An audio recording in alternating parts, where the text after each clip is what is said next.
Hey, salut vous, c'est Gazol, et aujourd'hui on se retrouve pour le tout premier épisode de Station Gazol. Alors, aujourd'hui, je vais vous présenter des cartes de jeu de loup-garou que j'ai fabriquées moi-même, enfin avec l'aide d'un ami. Euh, il y a plein de nouveaux rôles dans cette version que j'ai inventée, et il y a les anciens évidemment, et d'autres qui vont venir un peu pimenter la partie. Euh, je ne sais pas si vous connaissez le jeu du loup-garou, mais je vais vous le résumer. En gros, c'est un village dans lequel chacun a un rôle, soit un villageois, soit un loup-garou. La nuit, les loups-garous peuvent tuer les villageois, et le jour, les villageois doivent deviner qui sont les loups-garous et les éliminer un par un. Sachant que s'il n'y a plus des loups-garous, les loups-garous l'emportent, et s'il n'y a plus des villageois, les villageois l'emportent. Et il y a certains villageois avec des pouvoirs spéciaux pour aider le village. Et dans cette version, en quelque sorte, que j'ai créée, que j'ai appelée Loup-garou ou la lune de sang, il y a même certains personnages qui jouent que pour eux-mêmes. Bien. Je vais quand même vous présenter à nouveau les personnages classiques, au cas où pour ceux qui ne connaissent pas du tout Loup-garou. Même si Loup-garou sur ce lieu, c'est un jeu de société extrêmement connu. Peut-être qu'il y en a qui ne connaissent pas. Donc commençons par le villageois. Alors, le villageois, il n'y a pas de pouvoir spécial. La journée, il discute euh, et essaie de deviner qui sont les loups-garous. Ensuite, la voyante. La voyante, elle se réveille la nuit pour essayer enfin, elle se réveille la nuit, elle choisit une personne et essaie de deviner enfin, elle devine son pouvoir en choisissant, genre, enfin, plutôt son rôle. Genre, par exemple, elle choisit une personne, si c'est un villageois, elle le met sous le jeu. Ensuite, le chasseur. Lui, il n'a pas, enfin, en jeu, il n'a pas de pouvoir spéciaux, enfin, de pouvoir spécial, mais lorsqu'il meurt, il peut emporter quelqu'un avec lui dans sa mort. Ensuite, la sorcière. La sorcière a deux potions, une pour tuer et une pour une pour tuer, une pour faire revivre quelqu'un, enfin, pour faire revivre la victime des loups-garous. Donc, elle n'a qu'une seule de ces deux potions. À elle de bien s'en servir. Ensuite, le maire, qui, dans ma version, est un rôle à part. On peut voir, il y a qu'une seule. La face de derrière, elle est blanche. Enfin, pour que ce soit un peu la lumière. Bon, c'est le code de la lumière, parce qu'elles ne sont pas 100% invisibles les cartes. Quand on les passe à la lumière, on peut voir un peu derrière. Donc, faut faire attention à ça. Donc, le maire, il, c'est un villageois normal, mais s'il dévoie son rôle de maire, il peut avoir deux votes, ce qui peut être très utile. Ensuite, la petite fille. La nuit, elle a pas, enfin, la nuit, elle dort tranquillement.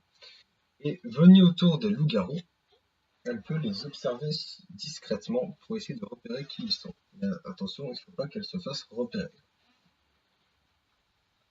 Ensuite, là, le voleur. Chaque nuit, il peut changer les cartes de deux personnes pour un peu chambouler, si je puis me permettre. Un rôle qui peut faire perdre la tête à tout le monde. Ensuite, Cupidon. Cupidon. La première nuit, il choisit deux personnes qui seront amoureux lors du reste de cette partie. Si l'un des deux se fait tuer, eh bien, il emporte la deuxième personne avec lui. Alors, il sera pris dans chagrin d'amour. Ensuite, passons au non villageois, villageois. Maintenant, c'est tout du nouveau. Le médecin ou salvateur. Chaque nuit, il passe avant les loups-garous et chaque nuit, il choisit une personne qui sera protégée des loups-garous. Ce qui veut dire que si le loup-garou attaque cette personne protégée, eh bien, la personne en question ne mourra pas. Donc, ensuite, le prêtre. Voilà, le prêtre. Il a une fiole d'eau bénite qu'il peut lancer sur un joueur. Si ce joueur en question est un loup-garou, le joueur, meurt. Si au contraire c'est un villageois, c'est le prêtre qui meurt. Voilà, donc il faut faire très attention si vous êtes ce rôle. Ensuite, le garde du corps. Chaque partie, quand il veut, chaque nuit, il n'est pas obligé de la faire dès la première nuit, mais quand il veut, il peut choisir une personne qu'il protégera. Si cette personne en question meurt, eh bien le garde du corps mourra à sa place. Ensuite, le porteur de l'amulette. Le porteur de l'amulette ne peut pas se faire tuer par les loups-garous. Ni plus ni moins. Voilà. Ensuite, la voyante d'aura. La voyante d'aura,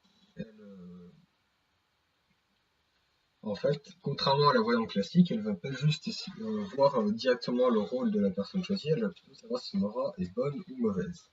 Si elle est bonne, ce sera forcément un membre du village, si elle est mauvaise, ce sera un loup-garou. Ou alors le tueur en scène, lui aussi une aura néfaste. Ensuite, la voyante apprentie. La voyante apprentie, lorsque la voyante principale décède, elle prend sa place, tout simplement. Ensuite, le prince charmant. La première fois que le village essaie de le tuer, il ne mourra pas.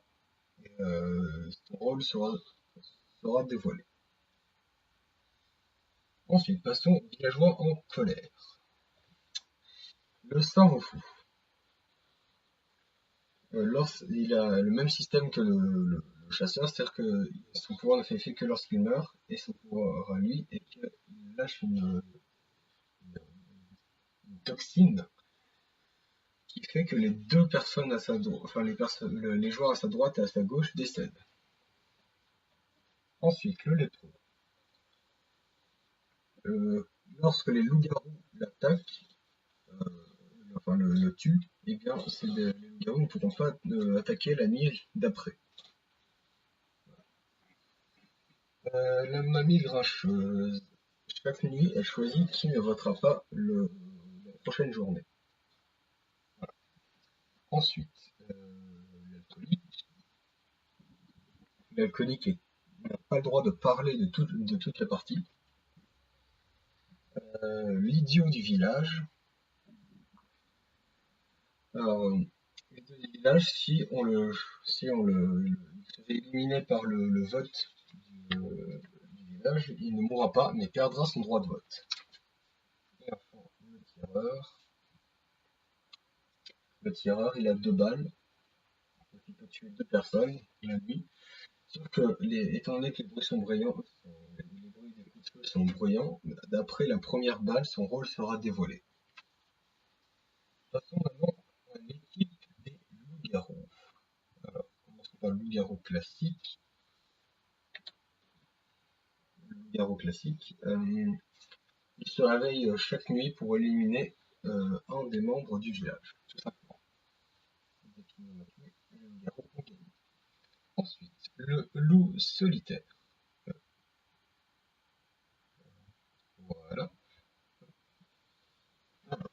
Le solitaire, il est dans l'équipe des loups-garous, sauf que son objectif est d'être le dernier loup-garou en vie. Sachant que ce n'est pas comme le loup blanc, pour ceux qui connaissent un petit peu certaines extensions de loup-garou, où il peut tuer des loups-garous pendant la nuit. Lui, il doit vraiment se débrouiller pour être le dernier loup-garou en vie. Ensuite, le loup-garou junior. Donc j'ai perdu la carte du loup-garou junior, il faudrait que j'en refasse une. Mais le loup-garou junior, le village le tue, la nuit d'après, le loup-garou pourront tuer 2 personnes. On ne touche pas aux enfants. Ensuite, le loup-garou alpha. Une fois par partie, il il peut mordre la personne qui a été choisie par les loups-garous pour qui est censé mourir. Imaginez par exemple, vous êtes choisi par les loups-garous, vous devez mourir sous les griffes des loups-garous, et ensuite l'UEFA peut choisir que vous deveniez un loup-garou. Ensuite, l'humain maudit. C'est un villageois normal, mais s'il se fait tuer par les loups-garous, il deviendra un loup-garou normal. Maintenant, passons au rôle avancé. Le tueur en série. Une fois par nuit, il tue quelqu'un, son objectif est d'être le dernier en vie. C'est comme il a le même principe que le loup-garou, sauf qu'il est vraiment tout seul. Ensuite, les Gémeaux. Le Gémeaux, il choisit une personne, il choisit une sorte de modèle en quelque sorte. Si ce modèle en question meurt, il prend son pouvoir. Par exemple, si ce modèle est la voyante, le Gémeaux devient la voyante. Si c'est un loup-garou, il devient le garou, etc. Ensuite, le maître du culte. Le maître du culte, chaque nuit, il choisit une personne qui rejoint la secte, et dès que tous les joueurs ont rejoint la secte gagne. Voilà. Et enfin, le tanneur, c'est un joueur qui est dépressif et qui a envie de mourir. Son objectif est de se faire tuer par le village. Attention, s'il se fait tuer par le loup-garou ou le tueur en série, c'est une contre-infâme. Mais s'il se fait tuer par le village, donc le chasseur, le tireur, le vote, le village, la sorcière, etc., eh bien, il aura remporté la partie. Voilà, c'est tout ce que j'avais à vous présenter. J'espère que cela vous a intéressé. C'était les loups-garous, la lune de sang, qui peut se jouer jusqu'à 36.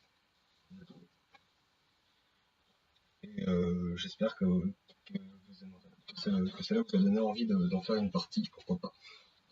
En tout cas, moi, je vous dis au revoir. Et n'oubliez pas de vous abonner, de mettre un commentaire et de laisser un pouce bleu, ça fait toujours plaisir. Sur ce, salut!